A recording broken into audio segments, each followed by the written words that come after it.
CoinPilot channel. To receive updates of all cryptocurrencies and Bitcoin news and views, remember to subscribe and hit the bell icon below to receive notifications. Enjoy the video. One of the biggest mysteries in the technology world is the identity of Satoshi Nakamoto, the computer programmer who invented the digital currency Bitcoin. That's because Satoshi Nakamoto is a pseudonym. It may be the name of one person or the name of a group. But for over 9 years now of Bitcoin's existence, no one has figured out who or what Nakamoto really is. Beyond solving a long-standing mystery, what sort of impact would uncovering Nakamoto's identity actually have? To answer that question, let's start at the beginning. In 2008, Satoshi Nakamoto published a 9-page white paper containing the first ever mention of Bitcoin, calling it a peer-to-peer electronic cash system.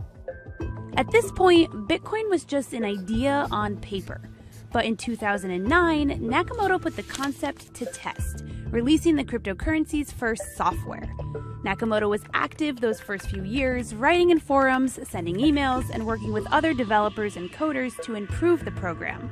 That all changed in 2011, when Nakamoto essentially vanished. No more forum entries, no more emails. And in all that time, nobody, not even close collaborators, ever met the founder in person. But here's the thing. Whoever it is, they didn't walk away empty-handed. Nakamoto is estimated to have 1 million bitcoins, which, as of today, is worth over $5 billion. So why did Nakamoto just disappear? Well, there are two competing theories. There's the good Satoshi hypothesis, which holds that Satoshi really wanted to let Bitcoin go and become its own thing without him. The other hypothesis is that Satoshi really just saw Bitcoin taking off and wanted to keep his privacy. That's Matt Green, a cryptocurrency professor at Johns Hopkins University. He says the latter hypothesis is more likely. And as evidence, he points to the story of Dorian Nakamoto, a Japanese American who, in 2014, was incorrectly identified as being the inventor of Bitcoin. Just a couple of years ago, Newsweek identified a man named Dorian Satoshi Nakamoto, who isn't Satoshi Nakamoto, but they thought he was. And reporters descended on his house and tore apart his life. Do you mind speaking to us for a moment? No. I have nothing to do with Bitcoin. I just believe that somebody put that fictitious name in there. I don't know what this is all about. So I think there's a pretty good case to be made that the last thing you want to do in your life is be identified as the creator of Bitcoin. But for some people, being in the limelight is exactly what they want. Take Craig Wright. He's a former Australian academic who, in 2016, told the BBC on camera that he could prove he was the founder of Bitcoin. So you're going to show me that Satoshi Nakamoto is you? Yes. It didn't quite work out that way. Security researcher Dan Kaminsky concluded Wright's claim was intentional scammery. For someone like Craig Stephen Wright, it may have been, beneficial in his mind to claim that, authority. You're able to speak at conferences, garner a lot of support. Ben Yu is a cryptocurrency investor living in San Francisco. He thinks Nakamoto is Nick Szabo, an American computer scientist. There is strong evidence pointing to certain people who may be Satoshi Nakamoto, but ultimately nothing definitively conclusive. So why do people keep searching? It comes down to money and politics. Bitcoin has a finite supply. There are only 21 million that can ever be mined. Nakamoto is assumed to have 1 million of them, which amounts to about 5% of the entire cryptocurrency. So let's put that in perspective. Take gold. The US government holds the most gold reserves of anyone in the world at about 8,000 tons. The estimated total gold in the world is 187,000 tons.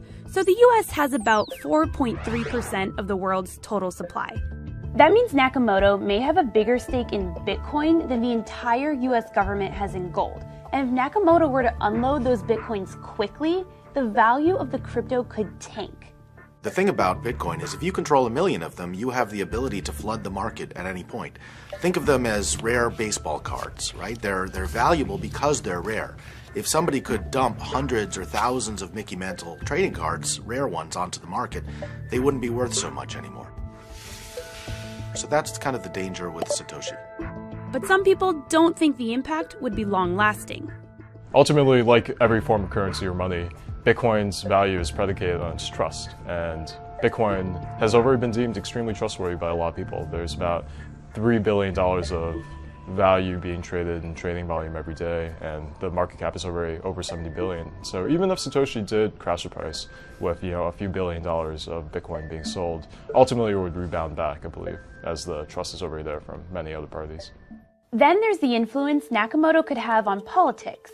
So Bitcoin has been having a number of very complicated political kind of arguments between different factions. And a lot of these different factions have invoked Satoshi Nakamoto as kind of their guiding figure. They say Satoshi would have wanted this, or Satoshi would have wanted that. That's easy to do because Satoshi's not there, and so we don't actually know what Satoshi would have wanted.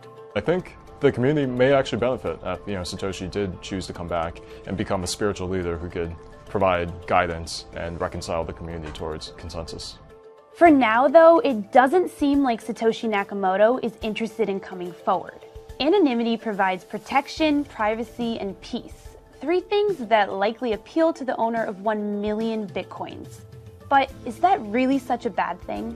With the havoc it could wreak on the price of Bitcoin and internal politics, it may be better off that Nakamoto, whoever that is, remain anonymous and inactive indefinitely. But that won't stop people from wondering.